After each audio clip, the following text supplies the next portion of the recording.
Hi, welcome to Silly Sylvie. Make sure to subscribe to the channel and hit like button if the video is helpful. Most people experience being broke, whether it's due to low or no income or not having enough savings to do something, especially in the background of economic recession globally. I completely understand the feeling, kind of depressed, but there does exist a formula to make ends meet. So let's take a look at the reason behind and how to avoid it. Number 1, they don't stick to a budget. Planning a budget is the most critical thing you can do to avoid being broke. Income and expenses are invisible since it's the age of digital payment, which is hard to feel until you make a budget.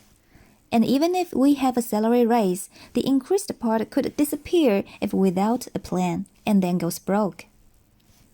After earning about $400 million, Mike Tyson went broke and declared bankruptcy in 2003. But still, we go broke. And why? Because handling money is an art. It's an art than handling money. And we never practiced that art before. So we have to be conscious about income and expenses. You may turn to Excel or an personal budget app. Budget helps us know the current situation, the as-is, so that we can make our to-be, the goals. Number 2, they set no goals.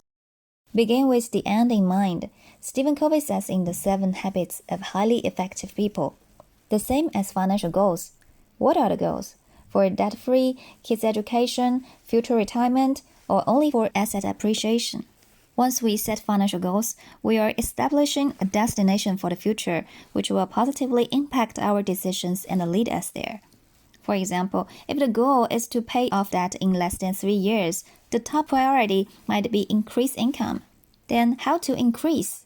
There are a combo of ways, maybe side hustles for short term, job hopping for mid-term, advanced study and investment for long term. The long-term ways bring us recurring benefits. Or maybe the goal is to save $100,000 for kids' future education or travel around the world. All we need is a clearly defined finish line and begin with the end in mind. Number 3, they have no emergency fund.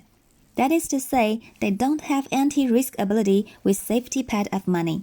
They might have no savings for unexpected expenses, even a small amount. What if they lose job? What if unexpected fees on kids' school activities? Or they have no insurance to shift the risk of accidental money loss. Anti-risk ability is at greater importance than ever. That will be much better if you have emergency fund, which is equivalent to at least 6 months living expenses, as much as possible actually. An adequate emergency fund will keep you away from an extra debt, maybe with fatal high interest rate. Number 4, they are short-sighted in life. Some people put retirement planning on the opposite of current life, with the excuse for their poor financial situation that they want to spend money and enjoy life today instead of saving until they are too old to enjoy the money. And some people put all the money into entrepreneurship, even make personal loans for business, which is unwise kind of gambling. Going on an adventure is one thing, but having the whole life an adventure is another. Well, only children will make choices. I pick both of thinking ahead and having a good time presently. Because of my previous job in pension industry, I know more and more young people are finding the right balance point between have fun now and plan for future. Number 5, they have poor spending habits. It doesn't always equal to expensive habits like rich people spend on. Sometimes the high expenses consist of small unit price without restraint. However, some expensive habits of rich people like fitness or studying are quite good habits and great investment as well, which should be encouraged when you can afford. Smoking is just one example of poor spending habits. It costs more money than people realize, and alcohol as well. They are actually recurring consumption expenses, not to mention the negative effects. Smoking 1 pack of cigarettes at $7 every day means over $200 per month. Plus alcohol expenses could be at least doubled. Or $5 coffee every day equals to $150 per month. I would recommend to make fixed investment in an index fund every month, which is for beginner investors, and then forget this money as if you have spent it all. You will get a big money after 5 years. Another unwise money-consuming habit is eating out very often for $50 meal as moral permission after daily hard work. If financial situation is extreme, eating out regularly is kind of a waste. Even rich people eating out are mostly for big deals instead of big meals. Number 6, they have bad debt. There are good debt and bad debt. The good debt is money borrowed to buy properties or do business that increases the cash flow. This would be something like a mortgage on a rental property. The bad debt is money borrowed to purchase depreciating assets, things like cars, clothes, vacations, and most items that are bought with credit cards. Actually, they are with no investment value. Some people get confused by considering business loan for cash flow turnover a good debt. However, it is as bad as personal consumer loan, totally a bad debt. The way to tackle the business cash flow is similar to personal finance we are talking about now. They should firstly stick to budget. The interest they pay for that can only make their poor financial situation worse. As the saying goes, rich people earn interest, while poor people pay it. Number 7, they keep up with the Joneses. Keeping up with the Joneses is a phrase used to describe how people try to keep up with the spending patterns of their rich neighbors. They decide to satisfy the vanity by neglecting the income fact. It would be a shortcut to go broke if people with $1,000 salary drink $10,000 wines to enjoy the life of rich people with $1 billion net worth. Many people make purchases to show off to others because they feel like if they look rich, those people will be impressed by their success and show respect. This feeling is actually from their low self-esteem. Temporary sense of accomplishment is just an illusion. The poorer financial situation would quickly bring them back to reality.